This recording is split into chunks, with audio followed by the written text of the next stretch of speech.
rasulahu bil huda wa dinil haqq liyudhhirahu 'ala ad-dini kullihi wa kafa billahi shahida. Asyhadu an la ilaha illallah wahdahu la syarikalah wa asyhadu anna Muhammadan abduhu wa rasuluh alladzi la nabiyya ba'da. Qala Allah Ta'ala fi kitabil karim, a'udzu billahi minasyaitonir rajim. Bismillahirrahmanirrahim. Ya ayyuhalladzina amanu dkhulu fis silmi kaffah wa la tattabi'u khutuwatis syaiton innahu lakum aduwwum mubin. Shadaqallahul azim. Rabbi shrah li sadri wa yassir li amri wahlul 'uqdatam min lisani yafqahu qawli. Sahabat hijrah yang dirahmati Allah Subhanahu wa taala, pertama-tama marilah kita senantiasa bersyukur kehadirat Allah Subhanahu wa taala yang mana pada kesempatan sore yang berbahagia ini kita masih diberikan Allah nikmat-nikmat yang apabila kita hitung, niscaya nikmat itu tidak akan mampu kita hitung. Di antaranya nikmat kesehatan, nikmat kesempatan untuk dapat hadir di kajian sore hari ini, dan tak kalah penting nikmat iman dan Islam, yang mana nikmat iman dan Islam tersebut dapat menentukan kita bisa masuk ke surganya Allah Subhanahu wa taala. Salawat berangkaikan salam, marilah sama-sama kita sampaikan ke ruh junjungan Nabi Muhammad sallallahu alaihi wasallam. Allahumma shalli wa sallim wa barik alaihi. Semoga dengan kita memperbanyak salawat kepada Nabi, kita kelak diakui sebagai umatnya dan mendapatkan syafaatnya di yaumil kelak. Amin ya rabbal alamin. Sahabat hijrah yang dirahmati Allah Subhanahu wa taala, kembali lagi kita mengadakan kajian Islam Ramadan, melanjutkan pekan kemarin yang mana dari Senin sampai Jumat, hari Sabtu dan Ahad kita libur, refreshing. Dan ini alhamdulillah Allah masih pertemukan kita di kajian yang sama di pekan kedua.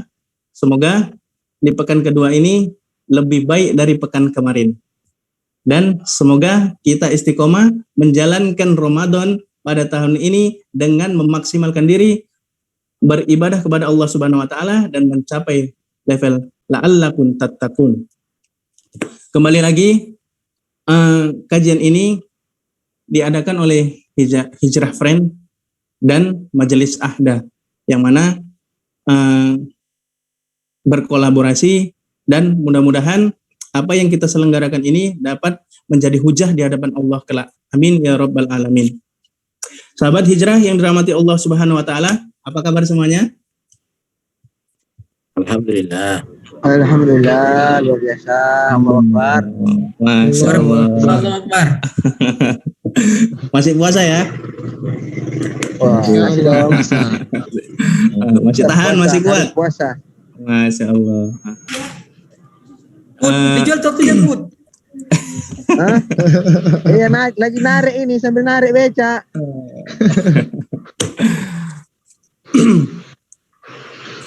Baik, pada kesempatan hari ini nantinya sebagai pemateri adalah Ustadz Juli Ananda, yang mana nantinya akan membawakan tema yang berjudul Bangga Berislam Kafah. Kenapa kita harus berislam kafah? Kenapa tidak setengah-setengah?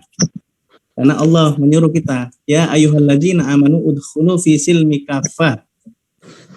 Masuklah Islam secara keseluruhan. Jadi kalau Allah sudah menyuruh kita masuk Islam secara kafah ataupun menyeluruh, maka apa-apa yang dikatakan Allah sejatinya itu adalah perintah. Dan apa-apa yang dikatakan Allah itu harus kita lakukan, baik perintah ataupun larangan. Kalau berupa perintah yang wajib itu harus kita kerjakan.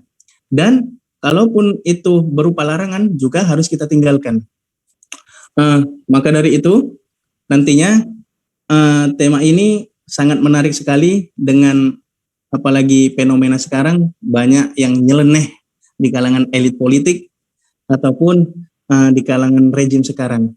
Jadi mudah-mudahan apa yang nanti disampaikan oleh Ustadz kita dapat menjadi inspirasi bagi kita ataupun dapat menjadi pelajaran bagi kita untuk sama-sama memperbaiki keadaan pada saat ini. Bukan hanya secara individu, bukan hanya secara kelompok, namun secara menyeluruh, baik dalam aspek kehidupan maupun aspek-aspek yang lain. Baik, Untuk tidak memperpanjang kalam, acara berikutnya kami persilakan kepada Ustadz Juli Ananda. Kepada Ustadz Juli Ananda kami persilakan waktu dan tempat dengan segala hormat. Tafadhol Ustadz.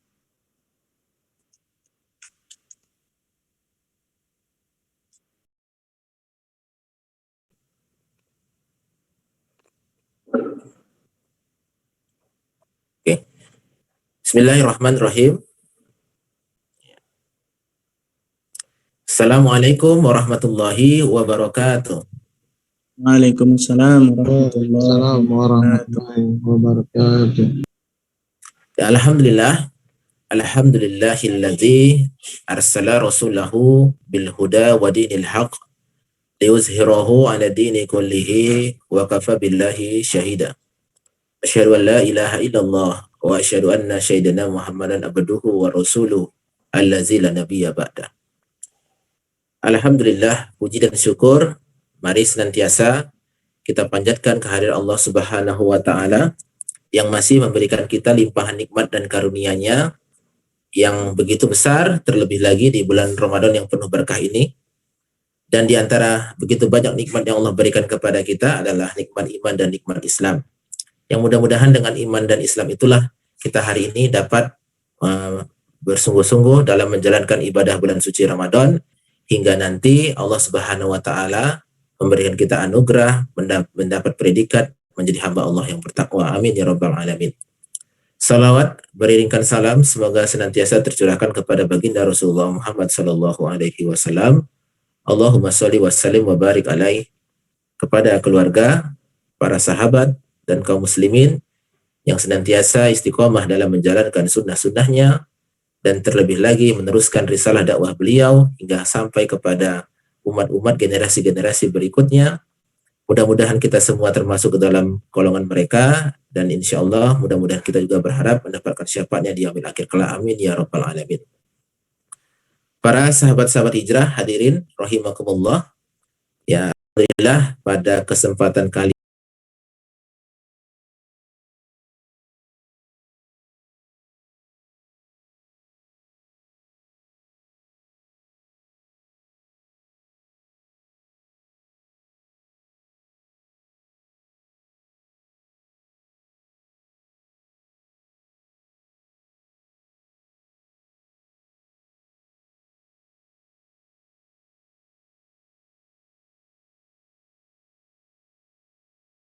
ini mungkin dipersilahkan.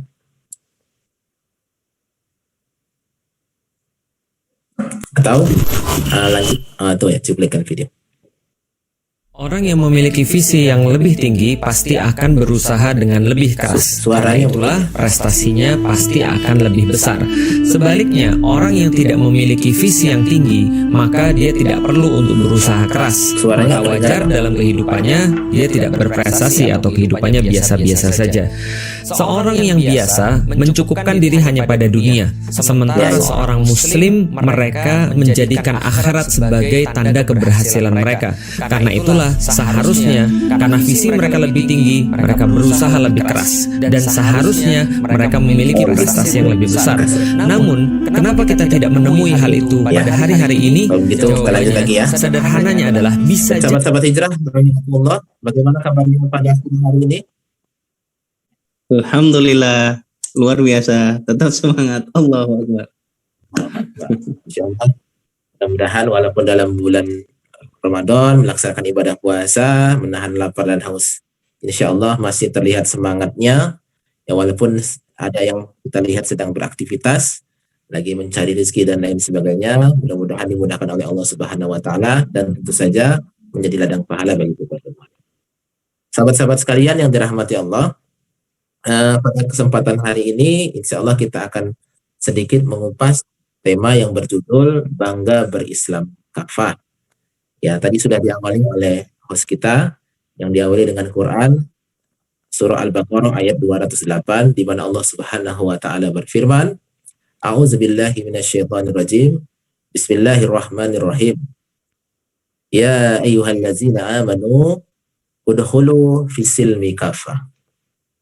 Wa la tattabi'u khutuwatis syaitan innahu lakum aduwwum mubin.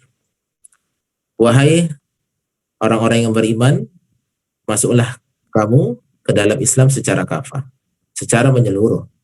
Dan janganlah kamu mengikuti langkah-langkah syaitan, sesungguhnya dia adalah musuh yang nyata bagimu. Jadi insyaallah beberapa menit ke depan kita akan coba mengupas kaitannya bagaimana kita sebagai seorang muslim bangga terhadap diri kita sebagai seorang muslim. Apakah lagi tadi Allah Subhanahu wa taala mewajibkan kepada kita untuk masuk ke dalam Islam itu secara kafah, yaitu secara menyeluruh. Di sini kita akan mencoba mendudukkan sedikit tentang makna bangga berislam kafah. Ya. Yang pertama, ketika kita berbicara tentang kebanggaan, ya, kalau kita lihat makna kebanggaan itu sendiri adalah berbesar hati. Ya, merasa bahwa kita ini adalah orang yang gagah karena mempunyai keunggulan-keunggulan atau keistimewaan tertentu. Ya. Jadi misalkan kalau di masyarakat, ya, misalnya ada yang bangga karena dia memiliki harta yang berlebih. Ya, ketika dia disebutkan sebagai seorang kaya, dia merasa bangga.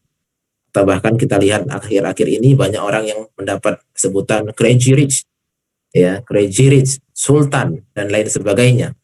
Ya, mereka merasa bangga dengan sebutan-sebutan tersebut. Walaupun memang pada ujungnya sebagian di antara mereka tinggal rich-nya, katanya begitu, jadi tinggal crazy-nya saja, Masya Allah. Ya, jadi ada kebanggaan di diri mereka ketika mereka mendapat sebutan crazy rich, sultan dan lain sebagainya, bahwa mereka adalah orang-orang yang punya keunggulan dari sisi harta dibanding orang-orang lain. Ada pula mungkin sebagian orang yang bangga ketika disebut sebagai profesor misalnya.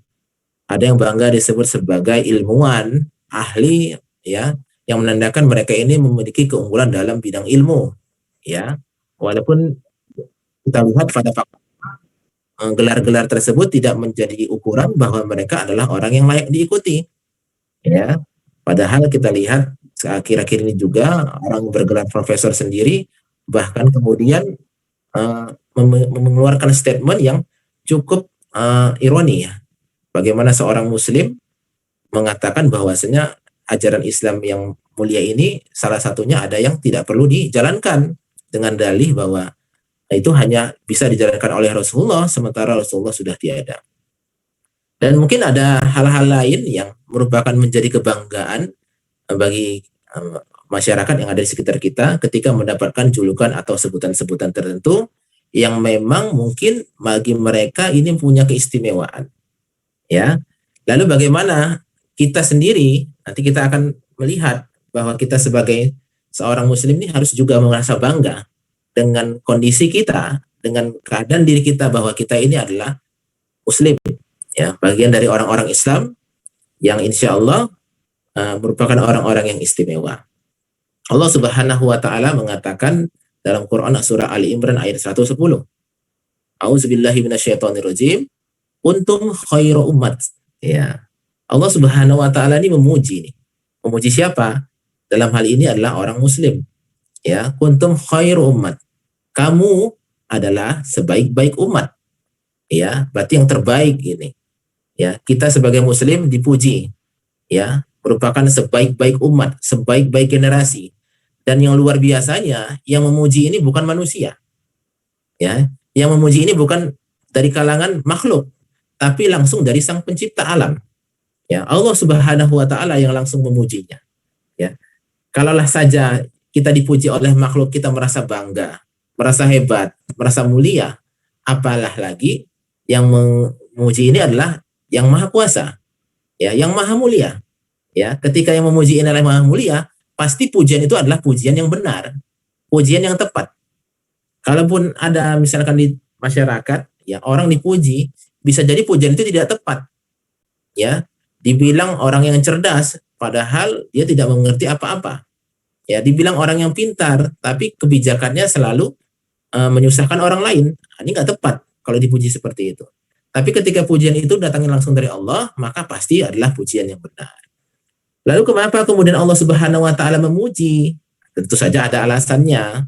Jadi Allah memberikan sambungan dari ayat tersebut, ya, kuntum khairu ummat ukhrijat linnas, ya, yang dilahirkan di tengah-tengah manusia, ta'muruna bil ma'ruf wa tanhauna 'anil munkar wa ulaika humul muflihun. Wa tu'minuna billah wa ulaika humul muflihun ya. Tidak salah seperti itu. Jadi Allah Subhanahu wa taala memuji orang-orang yang melakukan aktivitas amar ma'ruf nahi mungkar, mengajak kepada kebaikan dan mencegah kepada kemungkaran. Yaitu adalah orang-orang yang muslim yang beriman kepada Allah dan Rasul-Nya. Jadi harusnya kebanggaan tersendiri bagi kita seorang muslim, karena pujian itu adalah langsung datangnya dari Allah Subhanahu wa taala. Lalu kemudian berbicara tentang kebanggaan di sini, yaitu kaitannya dengan berislam kafah. Lalu apa makna berislam itu sendiri? Berislam dapat kita maknai sebagai orang-orang yang memeluk akidah Islam, orang-orang yang berserah diri, orang-orang yang menjalankan Islam, ya, patuh dan tunduk kepada segala perintah Allah. Ya, inilah yang dimaksud dengan berislam tadi. Maka sebagai seorang muslim, kita sendiri juga harus mengenal apa itu Islam. Ya, kita melihat di masyarakat masih saja ada definisi-definisi yang kurang tepat ketika membicarakan tentang Islam. Ada yang ditanya, apakah Anda tahu tentang Islam? Ya, saya tahu. Apa itu Islam? Islam itu diartikan Isya, subuh, lohor, asar, maghrib. Nah, ya. Jadi kalau sholatnya cuman Isya dan subuh, berarti disebut is, ya, lamnya hilang, gitu ya. Nah, jadi ini bukan definisi yang tepat, ya. Jadi Islam itu tidak hanya muncul dari makna sholat saja, karena ada sebagian orang yang menganggap Islam itu identik dengan sholat saja, akhirnya muncullah pemahaman seperti itu, bahwa Islam adalah singkatan dari sholat yang 5 waktu, sholat fardu yang 5 waktu.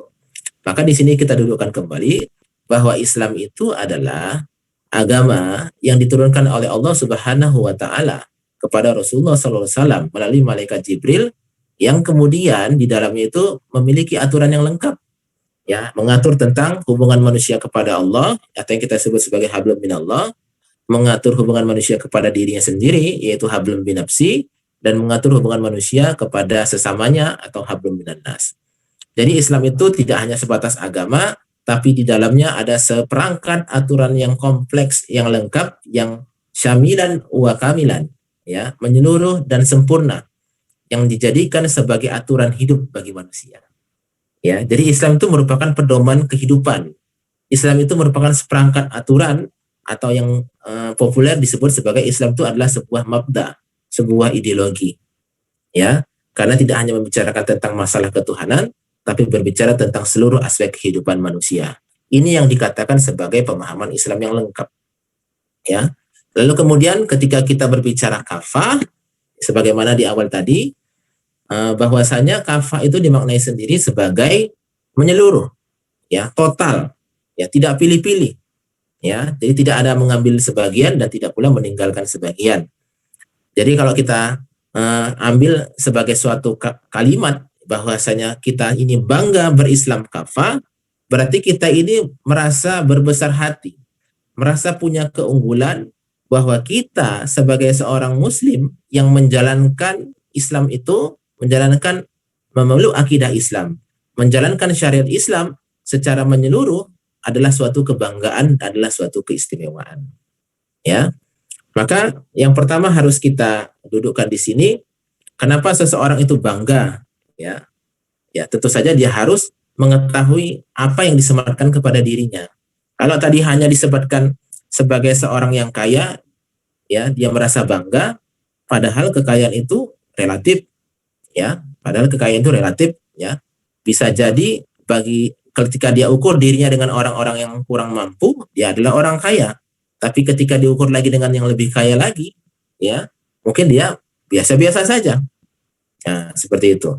Lalu, maka kemudian kita harus sebagai seorang muslim betul-betul memahami tentang Islam itu sendiri, sehingga ketika Islam itu merupakan menjadi bagian dari diri kita, menjadi bagian dari akidah kita, menjadi bagian dari syariat kita merasa bangga dengannya. Kenapa? Karena yang pertama tadi Allah Subhanahu wa taala langsung yang memuji kita, ya, bahwa kita ini adalah umat terbaik. Yang kedua, bahwasanya Islam itu adalah agama yang lengkap dan menyeluruh, yang tidak ada satupun agama maupun ideologi yang setara dengannya. Islam ya'lu wa la yu'la alaih. Islam itu tinggi dan tidak ada yang menyamai ketinggiannya. Dan yang ketiga tadi bahwasanya dalam Islam itu adalah mengatur seluruh aspek kehidupan manusia. Jadi ketika kita berbicara tentang Islam, kita harus membuka mata lebar-lebar bahwasanya Allah Subhanahu wa taala tidak menjadikan Islam ini hanya mengatur urusan ibadah saja. Ya. Hanya mengatur urusan yang ada di masjid saja. Tapi ternyata Islam ini berisi sepangkat aturan. Kalau kita lihat aturan itu sebenarnya untuk apa sih? Ya. Aturan itu hadir untuk seharusnya menyelesaikan problematika kehidupan manusia. Ya, jadi ketika ada aturan, maka seharusnya aturan itu dapat mengatur manusia ke arah yang lebih baik. Ya. Sebagai contoh, ketika dalam kehidupan kita tidak memiliki aturan, maka tentu saja tidak ada jaminan keberlangsungan hidup manusia ini dapat bertahan hingga akhir kiamat nanti. Atau jangan-jangan sudah kiamat sebelum kiamat sebelumnya. Ya, karena apa? Di dalamnya tidak ada aturan. Kita memahami bahwa diri kita memiliki potensi kehidupan yang kita sebut sebagai hajatul udawiyah, yaitu kebutuhan jasmani, dan ada yang kita sebut sebagai gharizah, yaitu naluri. Dan seiring kita menjalani kehidupan, kita senantiasa memenuhi yang namanya kebutuhan jasmani dan naluri yang ada pada diri kita. Ya, ketika ini tidak diatur, maka yang terjadi adalah kehancuran atau kerusakan. Tidak hanya bagi diri manusia, tapi juga seluruh yang ada di sekitarnya, termasuk alam semesta. Ya, sebagai contoh, misalkan ketika manusia itu harus memenuhi hajatul udawiyah terkait makan dan minum. Ya, ketika manusia dibiarkan makan dan minum sesukanya, ya, bisa saja kemungkinan yang terjadi adalah jangankan rasa lapar itu akan hilang, jangankan rasa haus itu akan hilang, tapi justru akan menimbulkan problematika yang lain. Dia memasukkan makanan atau minuman ke dalam dirinya, ke dalam perutnya, tetapi ternyata makanan dan minuman tersebut akan berakibat membuat penyakit dalam tubuhnya. Pada akhirnya, harusnya dengan hilangnya rasa lapar tadi, dia merasa bahagia, hilangnya rasa haus tadi, dia merasa bahagia, tetapi ternyata ketika dia memasukkan makanan dan minuman yang salah, maka justru akan jadi penyakit, akan menambah masalah baru. Ya, kebahagiaan yang diharapkan itu tidak timbul. Justru yang ada adalah kerusakan, ya, penderitaan, ya, seperti itu.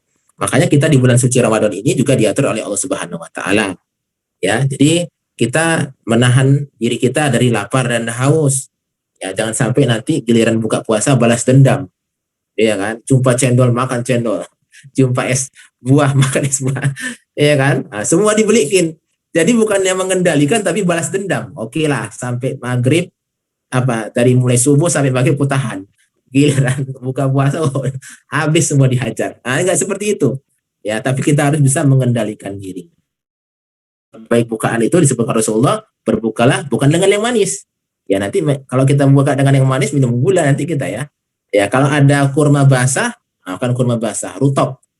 Ya, kalau nggak ada pakai kurma kering, tamar.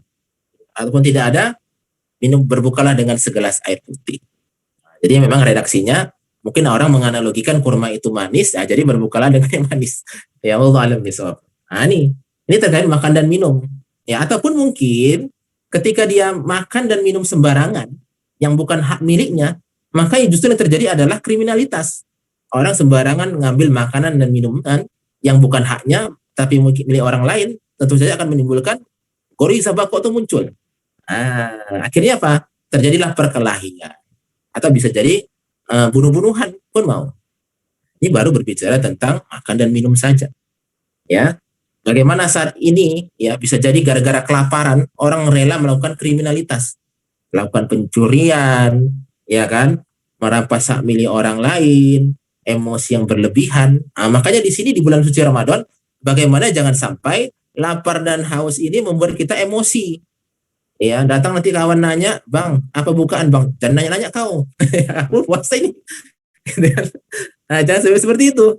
Ya, jadi jangan sensitif. Ya, tapi harus disikapi dengan lembut, dengan sabar. Nah, ini. Begitu pula dengan kebutuhan memenuhi naluri. Ya, contoh goriza bako. Ya, jangan asal nanti nggak senang sama orang senggol bacok, gitu ya.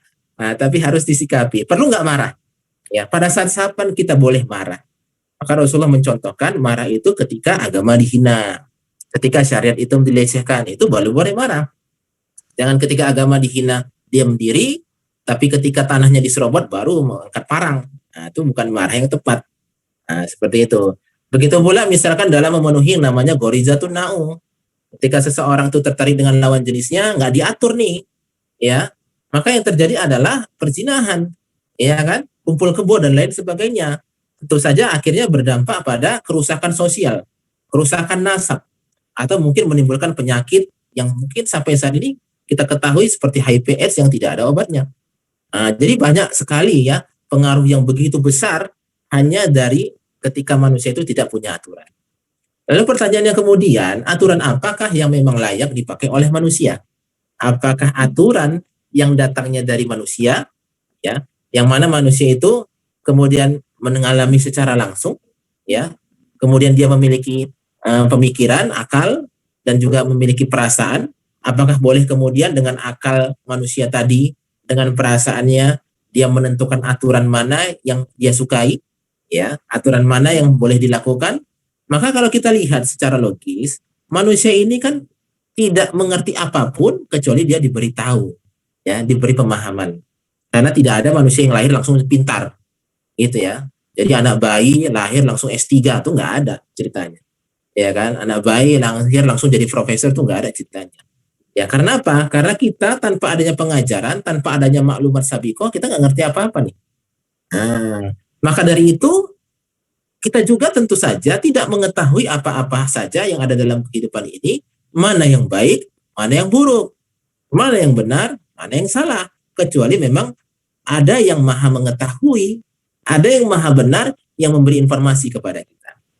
Ya, maka dari itu kita pahami akal kita ini hanya dapat menjangkau hal-hal yang sifatnya terbatas. Ya, hal-hal yang hanya dapat diindra saja. Ya. Bagaimana ketika kita tidak dapat menjangkau hal-hal yang gaib, yang tidak terindra, yang tidak kita bisa rasakan saat ini. Misalkan bagaimana kita memahami tentang namanya kematian, bagaimana kita memahami tentang yang namanya hari kiamat, atau bagaimana khususnya dalam kehidupan sehari-hari kita memahami tentang masalah konsep rezeki, konsep tawakal, konsep ajal, dan lain sebagainya. Tentu saja yang terjadi ketika manusia yang serba tidak mengetahui tentang apa yang benar dan salah dalam kehidupan ini, saja ketika dia merasa mengalami suatu problematika, mengalami suatu masalah, dia akan kebingungan. Maka akhirnya dia akan memperturutkan hawa nafsunya. Dia akan memperturutkan perasaannya. Maka Allah Subhanahu wa taala menyinggung dalam Quran surah Al-Maidah ayat 49 dikatakan, fahkum bainakum bima anzalallah wala tatabi ahwaakum. Berhukumlah dengan hukum yang Allah berikan, dengan hukum yang Allah turunkan, dan janganlah kamu mengikuti hawa nafsumu. Nah, jadi memang dari sini kemudian ketika kita melihat fakta manusia itu akalnya terbatas, ya perasaannya cenderung mengikuti apa yang enak-enak saja dan dia tidak mengakui hakikat kebenaran, maka tentu saja ketika kita membutuhkan suatu peraturan yang dapat menyelesaikan problematika kehidupan kita, hendaknya kita mengambil peraturan yang datangnya dari yang maha mengetahui. Ya, itulah yang kita ambil, yaitu peraturan dari Islam. Nah, sebagaimana kita kan pahami tadi, Islam ini adalah seperangkat aturan kehidupan, ya, yang lengkap dan menyeluruh. Ya, jadi datangnya sumbernya adalah berasal dari wahyu, berasal dari Allah Subhanahu wa taala yang maha sempurna, yang maha mengetahui, yang menciptakan kita, yang mengetahui kelemahan kita. Jadi Allah Subhanahu wa taala membimbing kita atas apa-apa yang tidak kita ketahui. Membimbing kita atas apa-apa yang kita harus tinggalkan dan mana saja yang harus kita kerjakan. Sehingga sekalipun kita tidak mengakui hakikat sesuatu itu, ketika kita betul-betul meyakini, melaksanakan apa yang kemudian menjadi perintah dan meninggalkan apa yang menjadi larangan dari Allah Subhanahu wa taala, insyaallah yang namanya problematika permasalahan kehidupan kita ini akan dapat terselesaikan dengan baik. Ya, sebagai contoh misalkan tadi ketika manusia tertarik kepada lawan jenisnya, maka kita cenderung melakukan yang kita sebut pacaran lah, berdua-duaan, khalwat, ya, LDR-an, TTM-an, teman tapi maksa, banyak seperti itu, ya kan? Nah, jadi itu apakah menyelesaikan masalah? Tidak, justru akan menimbulkan masalah baru, ya, perzinahan, hamil di luar nikah, aborsi, rusaknya nasab dan lain sebagainya. Maka Islam datang dengan solusi tuntas. Ya, yaitu bagaimana Allah Subhanahu wa taala melalui Rasulnya mengabarkan kalau kita itu timbul gorizah na'u kepada kita itu, maka kita harus kembalikan kepada diri kita itu bertanya bahwasanya apakah kita ini siap untuk menikah atau tidak. Jadi pertanyaannya cuma dua, siap menikah atau tidak. Kalau siap menikah, maka laksanakan dengan sesuai syariat. Karena itu akan melindungi kehidupan manusia, melindungi generasi, melindungi keturunan, melindungi silsilah dan lain sebagainya. Ya, insya Allah gorizah na'u tadi dapat tersalurkan, ya, dan menghindari kerusakan-kerusakan yang mungkin timbul, termasuk tadi penyakit kelamin dan lain sebagainya. Lalu bagaimana kalau nggak sanggup? Ya, kalau nggak sanggup, Islam juga memberikan solusi. Ya, misalkan dengan menjaga pandangan, karena salah satu sumber syahwat itu adalah lahir dari pandangan. Dan di bulan suci Ramadan ini kita dilatih untuk itu. Ya, makanya jangan sembarang pergi ke tempat-tempat yang kemungkinan akan mempertontonkan aurat di depan mata kita. Ya, misalnya ke sungai aja lah, rupanya di sungai banyak orang mandi, gitu kan. Nah, itu jangan aja hindari, kira-kira seperti itu. Nonton TV, ya kan, sinetron atau mungkin acara musik, dangdut dan lain sebagainya, misalnya, kalau itu akan menyebabkan pandangan kita, pandangan yang mengumbar syahwat, mengumbar aurat, maka hindari. Ya, karena itu ketika kita mampu menjaga pandangan kita, ya hormon-hormon dalam tubuh kita ini nggak bergejolak, ya kan? Dan terutama kita disuruh berpuasa. Nah, jadi ketika kita berpuasa, kita berhasil menurunkan syahwat kita, ya kan? Yang ingat nggak lagi cewek, nggak ingat perempuan lagi, yang ingat makan, gitu ya. Kapan buka? Nah, jadi nggak lagi meluap-luap, gitu ya. Itu sebagai contoh. Jadi dari sini saja kita bisa menilai bahwasanya Islam itu hadir sebagai sebuah solusi kehidupan manusia. Islam itu hadir sebagai solusi tuntas. Ya, ketika itu dipakai, ketika itu digunakan, insya Allah tidak akan menimbulkan efek buruk, tidak akan menimbulkan kerusakan yang lain di tengah-tengah masyarakat kita. Jadi ketika kita tahu bahwa dalam diri kita ini ada kebaikan, melekat suatu kebaikan, ya, apakah kita tidak bisa bangga?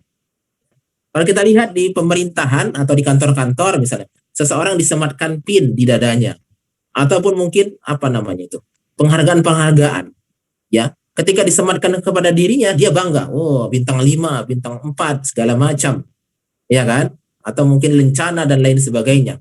Mereka bangga. Kenapa? Yang kupakai ini adalah tanda kebaikan, yang kupakai ini adalah tanda keistimewaan. Lalu bagaimana kita tidak bisa merasa bangga, ya, bahwa yang ada pada diri kita, yang menjadi bagian dari kita ini adalah kebaikan, ya, yang dirindukan oleh setiap manusia. Tidak hanya Muslim, tapi semua manusia termasuk orang-orang non-Muslim pasti merindukan namanya kebaikan, ya, dan itu adanya dalam Islam, tidak ditemukan di tempat yang lain, ya. Lalu ketika kebaikan itu ada pada diri kita, harusnya kita merasa bangga, harusnya kita merasa istimewa. Karena apa? Kita ini adalah bagian dari kebaikan. Kita ini adalah pejuang-pejuang kebaikan. Kita ini adalah pelaksana-pelaksana kebaikan. Ya. Nah, jadi maka dari itu kebanggaan itu akan menjadi sempurna ketika memang kita betul-betul mengambil kebaikan itu secara sempurna, yaitu kebaikan tadi secara kafah. Ya, secara menyeluruh. Sebagaimana dikatakan tadi, perintahnya ya ayyuhallazina amanu. Nah, ya, ketika Allah Subhanahu wa taala menyeru kepada manusia yang masuk kategori ke dalam orang-orang yang beriman, panggilannya dikhususkan kepada orang-orang beriman, ini berarti istimewa. Ya, berarti ini adalah suatu kebanggaan karena nggak setiap orang bisa dipanggil, karena nggak setiap orang bisa disuruh. Hanya orang-orang hebat, hanya orang-orang yang memenuhi kriteria apa itu, yaitu orang-orang beriman. Ya, yang betul-betul yakin dan percaya kepada Allah dan Rasul-Nya. Ya, untuk apa? Udkhulu fi silmi kafah, masuklah kamu ke dalam Islam secara kafah. Ya, kalau kita masuk rumah itu nggak disebut masuk kalau yang masuk cuma kaki kanan, ya, tapi juga harus masuk kaki kiri. Nggak juga kakinya masuk, kepalanya ke belakang, nggak juga seperti itu. Jadi kalau masuk itu harus semua, kepalanya masuk, badannya masuk. Jadi jangan pula masuk badannya, tangannya tinggal di luar, ya, melambai-lambai di luar, atau kakinya separuh di luar. Tidak seperti itu, atau kepalanya ngintip-ngintip di luar pintu. Nah, itu nggak disebut masuk.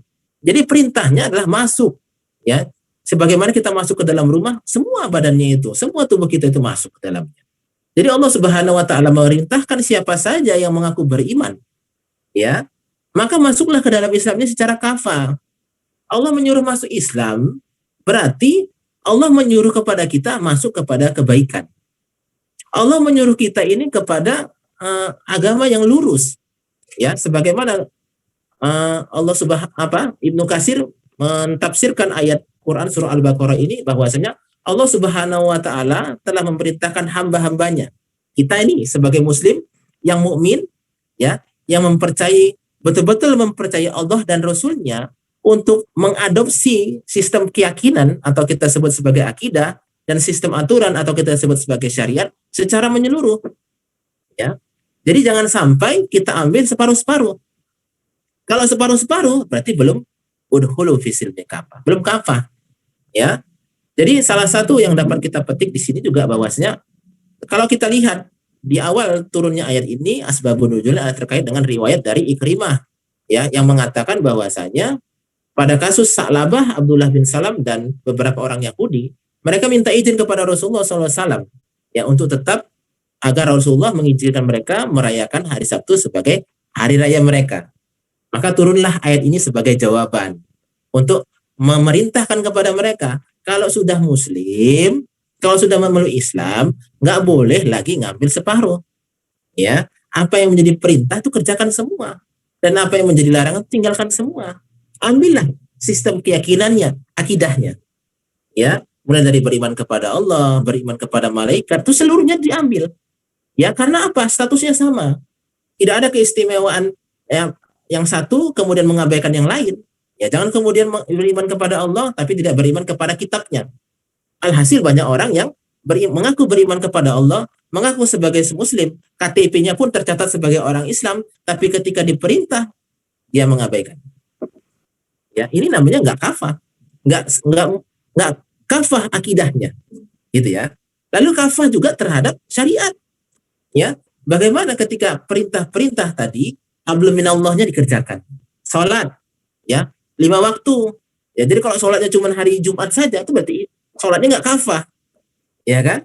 Begitu. Atau berpuasa di bulan Ramadan 29-30 hari satu bulan penuh, jangan di awal atau di akhir saja puasanya, ya kan? Ini berarti puasanya nggak kafah, gitu ya. Jadi setiap ajaran-ajaran Islam tadi, setiap syariat-syariat Islam tadi itu harus diambil secara menyeluruh. Baik tadi setiap perintahnya, rukun dan syaratnya, dan termasuk juga segala aspeknya. Mulai tadi aspek hablum minallah, hablum minapsi, dan hablum minan nas. Yang ini yang akan mengantarkan seseorang kepada Islam kafah tadi. Sebab ya Allah Subhanahu wa taala mencela ya orang-orang yang tidak mau berislam secara kafah. Ya, jangan sampai Allah Subhanahu wa taala mencela kita termasuk ke dalam golongan orang-orang yang disebutkan dalam Quran surah Al-Baqarah ayat 85. Apa tu'minuna bi ba'dil kitab wa takfuruna bi ba'd. Fama jaza'u may yaf'alu dzalika minkum illa khizy fil hayatid dunya wa yaumal qiyamati yuradduna ila asyaddil azab wa mallahu bighafilin amma ta'malun. Ya, apakah kamu beriman kepada sebagian dan ingkar kepada sebagian lain? Ya, maka tidak ada balasan yang pantas bagi kamu, bagi orang yang berbuat demikian di antara kamu selain kenistaan dalam kehidupan dunia, dan pada hari kiamat mereka dikembalikan kepada azab yang paling berat. Ya, bukan berat, paling berat. Dan Allah tidak lengah terhadap apa yang kamu kerjakan. Jadi Allah Subhanahu wa taala ya mewanti-wanti. Dulu Rasulullah dalam Al-Baqarah itu adalah mencela orang-orang Yahudi yang beriman kepada sebagian dari Taurat dan ingkar kepada yang lain. Tapi ayat ini diturunkan bukan hanya untuk orang-orang Yahudi saja, tapi bersifat umum untuk seluruh manusia. Ya, khususnya orang-orang Muslim. Ketika dia Muslim, jangan macam orang Yahudi. Ya, beriman kepada sebagian, ingkar kepada sebagian. Ya, apa ancamannya? Allah akan memberikan kesempitan dalam kehidupan dunia, dan kemudian di akhir kiamat nanti dapat azab yang paling berat. Artinya, ya, susah di dunia, susah di akhirat. Itulah balasan bagi orang-orang yang mengambil sebagian dan meninggalkan sebagian. Jadi, tidak ada kebanggaan dalam Islam ketika kita hanya mengambil sebagian saja. Sebagai contoh, ya, dalam kehidupan kita sehari-hari ada orang yang rajin sholat, ya, tapi kemudian kita lihat karena dia tidak memahami tentang riba, ya, akhirnya dia terjebak kepada riba, terjebak utang piutang yang begitu besar, mungkin puluhan, ratusan juta, bahkan ada yang miliaran. Pada akhirnya dia tidak merasakan kebahagiaan. Sebagaimana sabda Rasulullah, orang-orang yang terlibat utang piutang saja, yang ada ribanya saja, itu terhina di siang hari, gelisah di malam hari. Ya, artinya dia tidak mendapatkan kebahagiaan. Ini yang disebut tadi mendapatkan ujian dalam kenistaan dalam kehidupan dunia. Ya, jadi orang yang rajin sholat tadi, tapi kemudian masih makan riba, masih menggunakan harta-harta haram, ini apakah kita bisa melihat kebanggaan di hadapan mereka? Apakah dia bisa menjadi teladan orang-orang yang patut dibanggakan? Tentu saja tidak. Ya, tapi justru bagaimana kita lihat ada orang yang berjuang dengan sepenuh hati, ya, tidak hanya melaksanakan ibadah sholat, tapi riba dia ngerti. Artinya apa? Ketika dia mengetahui ada suatu perkara yang haram dalam hal tersebut, dia tinggalkan. Banyak ketika kita lihat orang yang rela meninggalkan kebanggaan dunia, ya, punya jabatan sebagai direksi keuangan, lembaga-lembaga riba, yang kita tahu gajinya luar biasa besar, naik mobil dan lain sebagainya, tapi ketika dia hijrah, dia tinggalkan kebanggaan-kebanggaan dunia tadi demi kebanggaan yang lebih besar di hadapan Allah Subhanahu wa taala. Ya. Selama ini dia hidup bergelimangan harta yang haram dari aktivitas riba, tapi dia rela tinggalkan itu semua dan sabar dalam menjalani kehidupan yang sederhana yang insya Allah akan mendapatkan kebanggaan di akhirat. Ya, walaupun susah, walaupun terlihat orang tidak membanggakan dari sisi dunia, tapi dia lebih mengejar hal tersebut. Jadi adalah lebih membanggakan kita lihat orang-orang yang rela berjualan di pinggir jalan, istiqomah dalam menjalankan pekerjaan yang halal, daripada orang-orang yang kerja di kantoran, duduk di AC, berpakaian dasi, baju cantik dan lain sebagainya, tapi tetap melakukan keharaman di sisi Allah. Jadi tidak ada kebanggaan. Apalagi kita lihat, apakah ada kebanggaan orang rajin ibadah tapi main judi? Pasti terhina, ya kan? Pasti langsung turun derajatnya di sisi orang. Ya, maka dari itu agar kemuliaan itu kita dapatkan, agar kebanggaan itu kita dapatkan, memang kita harus seluruhnya. Ya, memang harus seluruhnya kita ambil. Karena tanpa mengambil seluruhnya, kebanggaan itu tidak akan kita dapatkan. Bagaimana bisa bangga orang yang berbuat baik tapi hobinya mencuri? Bagaimana bisa bangga orang yang kemudian intelektual misalnya, tapi pakaiannya gak normal, ya, pakai bikini dan lain sebagainya? Bagaimana bisa kebanggaan, ya kan?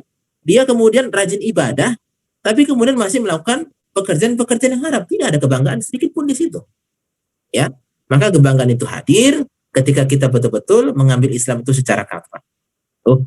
Ya, kita lihat bagaimana tampilan atau keteladanan orang-orang di sekitar kita yang berhasil istiqomah dalam menjalankan aktivitas ibadah, tetap dia jalankan dengan baik. Ya, dia sabar dengan pekerjaan-pekerjaan yang halal, dia sabar meninggalkan keharaman, dan kemudian ya misalnya berpakaian menutup aurat. Ini adalah suatu kebanggaan. Kita lihat aja misalnya, mana lebih enak dilihat, ya, mana lebih berwibawa, orang yang menutup aurat dengan orang yang membuka aurat. Ya, sudah pasti orang membuka aurat itu tidak ada kebanggaan. Ya, kalau membuka aurat itu suatu kebanggaan, harusnya hewan itu lebih bangga. Ya, Tarzan itu lebih bangga dia. Aku udah dari dulu, ya kan? Kalian baru bangga sekarang, ya kan? Nah, jadi kalau membuka aurat itu kebanggaan, harusnya Tarzan lebih bangga. Kalau kemudian melakukan pekerjaan yang haram itu adalah suatu kebanggaan, bagaimana mungkin dicaci masyarakat? Orang yang korupsi, mengambil uang rakyat, ya kan, dan lain sebagainya, ya, ditangkap pihak keamanan, ya, pakai rompi orange, tahanan KPK sebagai macam. Tidak ada kebanggaan, ya. Jadi tidak ada kebanggaan bagi orang-orang yang tidak mengambil Islam, karena Islam itulah kebaikan, ya. Sebab kita tahu tadi, ya, tanpa ada Islam tidak ada kebaikan. Sebab apa? Allah menurunkan kebaikan itu ada pada Islam. Maka dari itu sebagai manusia kita harus yakin dan berbangga diri. Ya, bangganya bukan hanya karena nempel kita ini Islam, ya, tapi mengambil akidahnya dan mengambil syariahnya secara menyeluruh. Karena di dalamnya ada kebaikan yang kemudian akan tampak kebahagiaan yang terpancar dari kebaikan tersebut. Karena memang Islam adalah solusi tuntas, ya, di mana ketika kita menghadapi problematika kehidupan, Islamlah yang dapat menyelesaikannya, sehingga kebahagiaan itu tidak diukur oleh kondisi dan waktu, tetapi selama kita dalam ridha Allah, selama kita dalam ketaatan, apapun kondisinya kita tetap dalam kebahagiaan. Wallahu a'lam bishawab. Mungkin karena waktu kita yang terbatas, saya cukupkan dulu sampai di sini. Mudah-mudahan bermanfaat bagi kita semua dan menjadi amal soleh bagi kita di sisi Allah Subhanahu wa taala. Mohon maaf apabila ada kekurangan, mohon ampun saya kepada Allah. Billahi taufiq wal hidayah. Assalamualaikum warahmatullahi wabarakatuh. Saya kembali. Waalaikumsalam warahmatullahi wabarakatuh.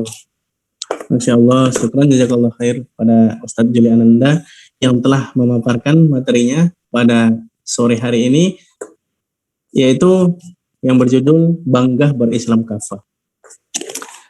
Kira-kira bangga nggak kita jadi orang Islam? Pastinya bangga ya. Tapi tadi disampaikan bukan hanya berislam. Nggak cukup bangga hanya dengan berislam. Banyak tuh Islam KTP doang. Nggak ada kebanggaan di situ. Jadi bangga ketika apabila kita berislam secara menyeluruh.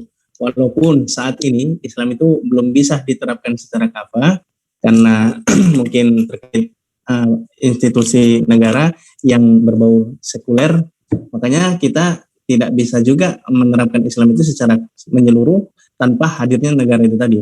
Makanya Islam hadir sebagai solusi bagi manusia apabila Islam itu diterapkan. Namun faktanya pada saat ini Islam itu tidak diterapkan secara menyeluruh.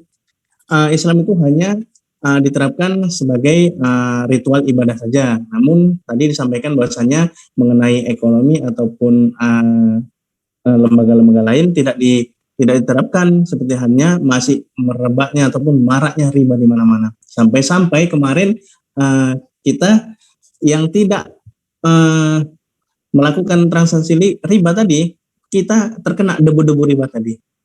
Maka itu sama-sama di majelis ini kita sama-sama belajar dan sama-sama saling mengingatkan, saling menyemangati, saling berusaha berjuang untuk menegakkan Islam itu secara kafah, baik secara individu, bermasyarakat ataupun bernegara, segala aspek. Maka dari itu para sahabat hijrah yang dirahmati Allah Subhanahu wa taala, berislam kafah itu tadi disebutkan bahwasanya tidak hanya untuk individu saja, namun hablum minallah tadi kan, hablum min nafsi dan hablum minanas. Dan tadi menarik sekali apa yang disampaikan oleh Ustadz Juli Ananda, bahwasanya Allah itu memuji kita langsung di Al-Quran surah Ali Imran ayat 110 tadi Ustadz ya. Kuntum khairu ummat ukhrijat linnas ta'muruna bil ma'ruf wa tanhauna 'anil munkar wa tu'minuna billah. Allah memuji kita, kamu umat terbaik. Tapi ada syaratnya, apa? Harus mengerjakan yang ma'ruf dan meninggalkan kemungkaran tadi, ataupun mencegah dari yang mungkar. Maka dari itu, kalau Allah sudah memuji, maka itu adalah kesempatan kita untuk meraihnya, bukan hanya didengar dan merasa bangga, oh Allah memuji kita. Tapi bukan itu. Allah memuji orang-orang Islam yang memenuhi syarat tadi. Ta'muruna bil ma'ruf wa tanhauna 'anil munkar. Jadi di kesempatan pada sore yang berbahagia ini, tadi apa-apa yang disampaikan oleh Ustadz kita, apabila ada yang kurang jelas, di sini kita buka sesi tanya jawab untuk satu orang penanya. Namun apabila nanti waktu memungkinkan bisa lebih. Baik, Pak Fadol. Kalau tidak ada yang bertanya, tadi sepertinya ada mau ditampilkan video. Oh, Ustadz Umri. Silakan Ustadz. Ya, baik. Assalamualaikum warahmatullahi wabarakatuh. Waalaikumsalam warahmatullahi wabarakatuh. Sedikit bertanya ini tentang Islam kafah ya, bahwasanya seorang muslim itu harus benar-benar menjalankan syariat Islam secara totalitas. Cuma dalam pengertian dan pemahaman orang awam, ya sering kita dengar istilahnya, walaupun misalnya kita sudah menjelaskan tentang dosa investasi yang akan muncul ketika kita tidak menjalankan Islam secara totalitas ini, cuma ada saja jawabannya. Contoh misalnya, ya dosa investasi itu kan bisa kita hapuskan dengan cara misalnya, kan ada hadis Rasulullah, barang siapa yang berpuasa secara penuh dengan keikhlasan dan sesuai dengan tata caranya, maka akan diampuni dosanya yang telah lalu. Itu kan sudah terampuni. Atau misalnya kira-kira jawabannya kalau kita membaca surat Al-Kahfi, ya kan, setiap Jumat akan diampuni dosanya antara Jumat yang satu dengan Jumat yang lain. Demikian juga misalnya dengan amal-amal yang ada padilah-padilahnya yang sangat besar, ya, misalnya dengan membaca istighfar saja akan mengantarkan kepada istilahnya pahala yang sangat besar, ya. Itu kira-kira bagaimana menjawabnya, Ustaz? Sehingga pemahaman-pemahaman yang seperti itu, ya, tidak ada lagi di masyarakat. Mungkin itu yang jawaban pertanyaan saya. Assalamualaikum warahmatullahi wabarakatuh. Waalaikumsalam warahmatullahi wabarakatuh. Ya. Pertanyaannya mungkin terkait dosa investasi di masyarakat, mungkin kan yang tahu adalah investasi gitu. Dosanya nggak ikut, investasinya aja. Jadi kalau ngomong investasi itu kan terkait materi yang dipahami masyarakat awam misalnya. Jadi terkait dosa tadi bagaimana penjelasannya? Yang mudah untuk dijelaskan kepada masyarakat supaya agar mengerti, dan kita pun tidak ketika tidak bisa menjelaskan tidak menurunkan semangat kita. Oke. Mungkin bisa dijawab langsung. Ya, bismillahirrahmanirrahim. Terkait perang tersebut, mungkin yang pertama harus kita dudukkan bahwasanya Rasulullah SAW memberikan warisan kepada kita. Ya, taraktu fikum amroini, ya, telah tinggalkan 2 perkara kata Rasulullah, yaitu Al-Quran dan Sunnah. Ya, yang termaktub dalam Al-Hadis. Jadi Al-Quran dan As-Sunnah yang kemudian ditinggalkan sebagai warisan bagi kaum muslimin merupakan standar penting, ya, untuk menentukan kebenaran sesuatu, ya, sehingga kita tidak sembarangan mengukur sesuatu itu berdasarkan akal kita tadi, ya. Tadi kan ketika sesuatu itu dibiarkan kepada manusia, ya, maka yang terjadi adalah manusia itu akan mengikuti hawa nafsu. Ya, dalam Quran surah Al-Ankabut, atau surah Al-An'am, ya, 116 117 dikatakan di situ, wa in tuti aksaru mim fil ardi, ya, apabila kamu mengikuti kebanyakan manusia yang ada di bumi, ya, yudillu an sabili, ya, kamu akan disesatkan dari jalan Allah, ya. Jadi ketika kamu mengikuti kebanyakan dari manusia yang ada di bumi, kamu akan disesatkan jalan Allah. Kenapa? Kebanyakan manusia itu tidak mau mengambil hukum yang datangnya dari Allah Subhanahu wa taala. Agar kita bisa mengambil hukum yang datangnya dari Allah Subhanahu wa taala, tentu saja kita harus memenuhi tuntutannya. Ya, thalabul ilmi fardhatun ala kulli muslim. Ya, memahami Al-Qur'an dan hadis itu tidak bisa menurut hawa nafsu. Ya, seperti saya katakan tadi, nggak bisa langsung lahir langsung ngerti Quran, nggak bisa lahir langsung ngerti hadis. Maka kita disuruh menuntut ilmu kepada para ulama, kepada para syekh, ustadz-ustadz kita yang punya kapasitas untuk menjelaskan Al-Quran berdasarkan posisinya, bukan berdasarkan hawa nafsu. Karena Rasulullah memperingatkan kepada kita, jangan kamu ikuti ulama-ulama ya, ulama-ulama yang mentafsirkan Al-Quran, mentafsirkan ayat-ayat Allah berdasarkan hawa nafsunya saja, bukan mencari kebenaran, tapi membenarkan perbuatan mereka. Maka dari itu kita harus menyampaikan kepada saudara-saudara kita sesama kaum muslimin bahwa memahami Al-Quran dan Al-Hadis harus belajar dari orang-orang yang sudah punya kapasitas akan hal tersebut. Sehingga kita tidak sembarangan memahami atau mentafsir-tafsirkan ayat-ayat yang dimaksud.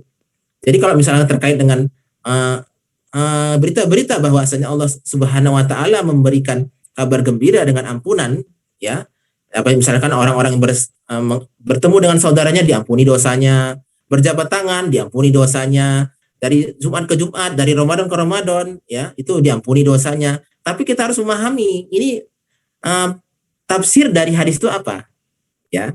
Maka sebagian ada yang mentafsirkan bahwasanya ini dosa-dosa kecil di antara mereka, ya, bukan dosa-dosa besar, ya, karena dosa itu ada dosa yang langsung objeknya kepada Allah, ada yang kepada manusia. Dosa yang objeknya kepada Allah bisa, kalau Allah mengampuni, terhapus. Ya, misalnya berbohong, ya kan? Istighfar, mudah-mudahan nggak dibuat lagi, taubat, diampuni. Tapi kalau objeknya kepada manusia, contohnya misalnya, ya kan, mencuri barangnya, nggak bisa cuma bertobat, balikkan, ganti rugi, dimaafkannya, baru selesai. Jadi hal-hal seperti ini nggak akan kita dapatkan kalau kita coba-coba mentafsirkan ayat-ayat Quran maupun hadis sesuai hati kita.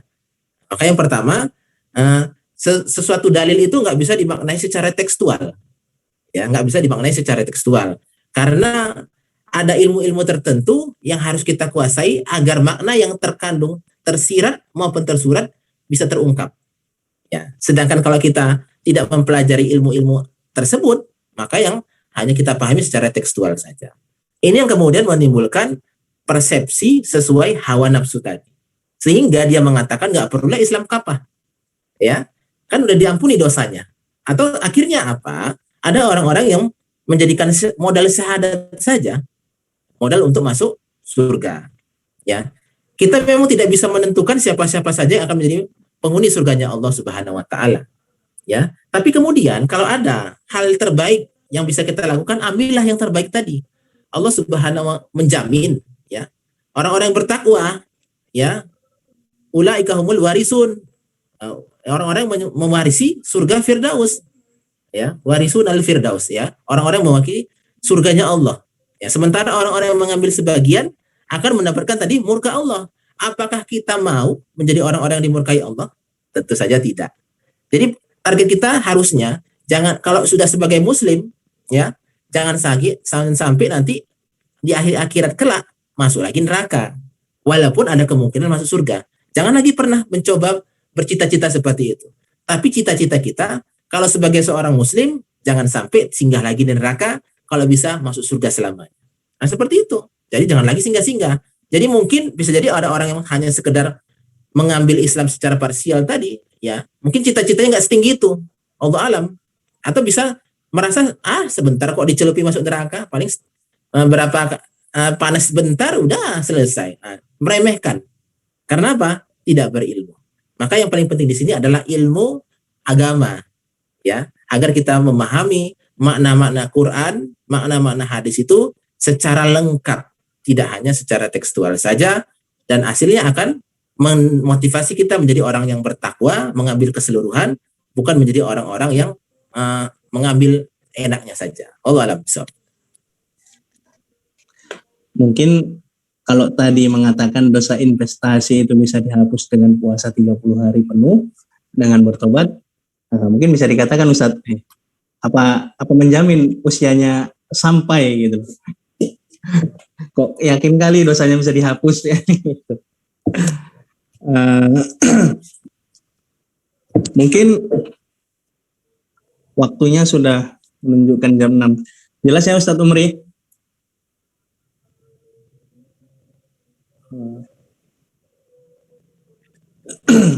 Baik, terkait video tadi ada nanti bisa ditambahkan di YouTube, jadi tidak di-share-kan sini. Berhubung pun waktu sudah menunjukkan pukul 6 ya. Baik, mungkin sampai di sini kajian kita pada sore hari ini. Apabila saya sebagai MC ataupun host banyak kata-kata yang salah ataupun dalam bahasa masih kurang fasih. Dalam hal ini memang tahap belajar, sama-sama belajar. Namun bukan berarti kita berlemah diri. Saya sangat melekat nasihat Ustaz Nanda tadi, bahwasanya kalau kita tidak pantas, mari sama-sama kita memantaskan diri. Jadi jangan malu, jangan berlemah diri. Jadi mohon maaf atas segala kesilafan, mohon ampun saya kepada Allah Subhanahu Wa Taala. Kita tutup kajian pada sore hari ini dengan mengucapkan hamdalah, alhamdulillahirabbil alamin, dan doa kifaratul majelis. Subhanakallahumma wa bihamdika asyhadu an la ilaha illa anta astaghfiruka wa atubu ilaik. Saya akhiri. Assalamualaikum warahmatullahi wabarakatuh. Waalaikumsalam warahmatullahi wabarakatuh.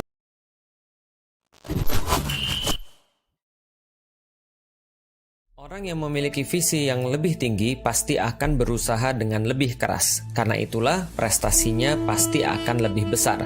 Sebaliknya, orang yang tidak memiliki visi yang tinggi, maka dia tidak perlu untuk berusaha keras. Maka wajar dalam kehidupannya dia tidak berprestasi atau kehidupannya biasa-biasa saja.